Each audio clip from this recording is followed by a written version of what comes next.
সবাইকে জানাই শুভ নববর্ষে প্রীতি ও শুভেচ্ছা। আজকে পয়লা বৈশাখ। প্রতি বছরের মতো এবছরও আমরা পুজো দিতে মন্দিরে যাচ্ছি। ছোটোবেলা থেকেই দেখি লক্ষ্মী গণেশ পুজো হয় আমাদের বাড়িতে পয়লা বৈশাখের দিন। সেরকমই বেরিয়ে পড়েছি সকালবেলা স্নান করে। আমাদের বাড়ির কাছেই একটা মন্দির আছে, অজয় মন্দির। আমরা ওখানেই প্রতি বছর পুজো দিতে যাই। এই যে এই মন্দিরটা, অনেকেই এই মন্দিরে প্রতি বছর পুজো দিতে আসেন। এই যে দেখছেন ঠাকুরমশাই আর চারিপাশে এই যে বসে আছেন, ওনাদের অলরেডি পুজো হয়ে গেছে। এবার আমরা বসবো। তার আগে মা ঠাকুরমশাইকে দিলেন কয়েন দিয়ে খাতায় একটু মার্ক করে দিতে। উনিও সেটাই করছিলেন আর আমরাও এদিকে বসে পড়েছিলাম। মা বললো একটু আমের পলাবে সিঁদুর লাগিয়ে আনতে, সেটা করে নিয়েছি। পুজো শুরু হলো। প্রতি বছরই আমি অঞ্জলি দিই। ছোটোবেলা থেকে মায়ের সাথে প্রতি বছর এই মন্দিরে এসে আমি পুজো দিতাম, ভালোই লাগে।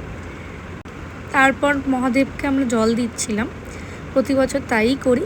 মহাদেবের জন্য আলাদা করে এই মা কলসিতে দুধ, তার সাথে যা যা লাগে সেগুলো নিয়ে আসে, আর আমরা এসে মহাদেবের মাথায় জল ঢালি।